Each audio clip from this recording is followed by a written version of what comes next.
If you've exhausted every last bit of content in the not-so-measly expanses of the world of Assassin's Creed Valhalla and are still hungry for more, there's plenty of new stuff coming your way soon.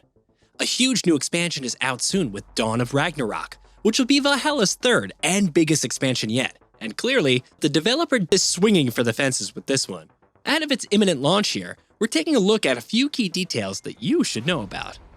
Set in the mythical dwarven Norse realm of Svelterheim, the expansion will continue the Odin half of Valhalla's story.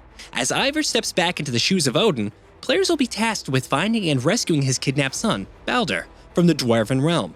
Valhalla's base game progressed the larger Assassin's Creed story forward in some major ways, and the Odin storyline contributed to that significantly. So, we're curious to see what events will unfold in Dawn of Ragnarok. As you'd expect from an expansion of this size, Dawn of Ragnarok isn't just going to have new locations and a new story, it's also bringing new gameplay mechanics. One of this is the HUGR-RIP, a new mythological bracer worn by Odin that players will be able to use to acquire powers on a temporary basis from fallen foes. At a time, players will be able to have 2 of these powers on them, which means if you pick up a third, one of your existing 2 gets replaced.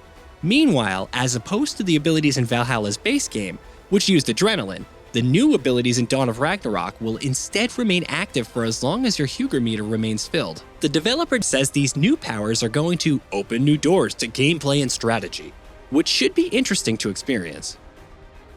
So what exactly are these powers that players will be able to steal from foes and use for themselves? In total, Dawn of Ragnarok is bringing 5 new powers for players to use, and they sound quite interesting.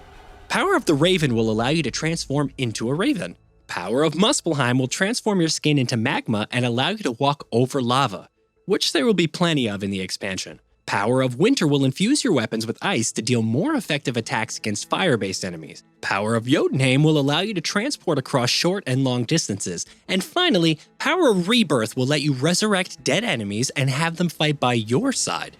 Collectively, one would imagine these new abilities will shake things up for stealth, combat, and exploration in some pretty interesting ways. Of course, new Assassin's Creed content also means new weapons and gear, and in Dawn of Ragnarok, these new weapons will take the form of a new type called Viking HUGR. These new weapons are long-bladed polearms.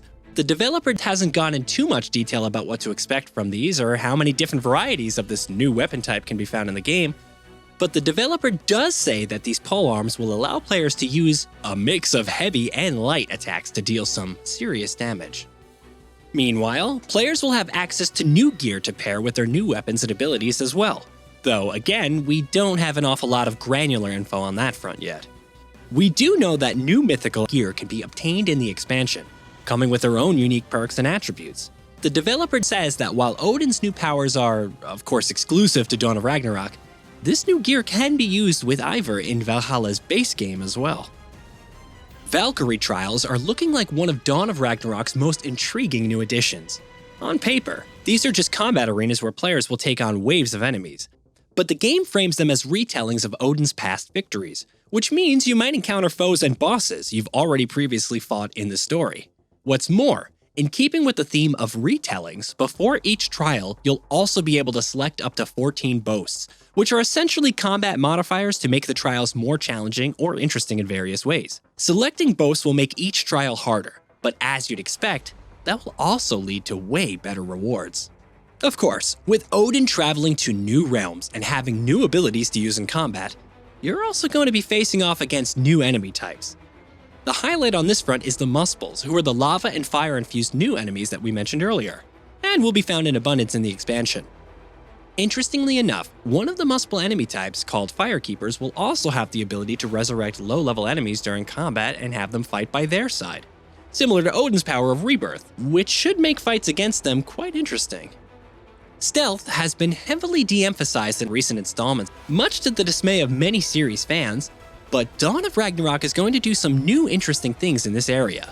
2 of Odin's new abilities, Power of the Raven and Power of Muspelheim, allow him to shapeshift and transform, with the former allowing you to become a raven and the latter turning your skin into magma, like the new Muspel enemy types. As a raven, more stealth options are added in obvious ways, while with the power of Muspelheim, you can use the fact that you look like Muspels to your advantage and walk right into enemy camps without raising any alarms. Social stealth came back in a big way in Valhalla's previous expansion, the Siege of Paris. So we're excited to see how this will be implemented in Dawn of Ragnarok.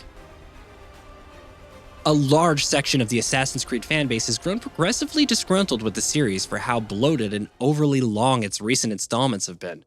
But Dawn of Ragnarok, as an expansion, is going to feel like a much more balanced experience on this front.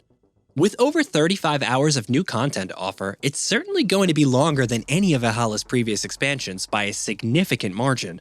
But thankfully, not as long as Assassin's Creed experiences tend to be these days. When Assassin's Creed Valhalla's Season Pass was announced before its launch in 2020, the developer confirmed that it would include 2 expansions, both of which came out last year. Dawn of Ragnarok, unsurprisingly, isn't a part of this expansion pass, and will have to be purchased separately. It's not going to cost as much as a full-fledged game, of course, but it's also a pretty meaty experience, which is going to be reflected in its $40 price tag. You're not going to require an awful lot of free storage space to install Dawn of Ragnarok, especially given how big the expansion is going to be. Its size is going to be roughly 15 gigabytes, or that's what it's supposed to be on the PS5 at least. There will probably be some variation in size across the platforms that it'll be available on, though the numbers should still fall roughly in that same ballpark.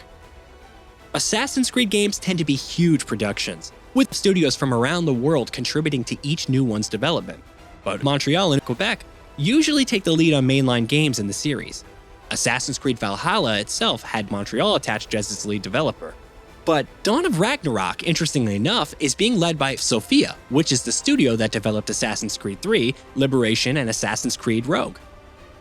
What was your favorite experience in Assassin's Creed Valhalla? Be sure to let us know in the comments below. And while you're here, leave a like and check out some of Gaming Bolt's other videos on the sidebar.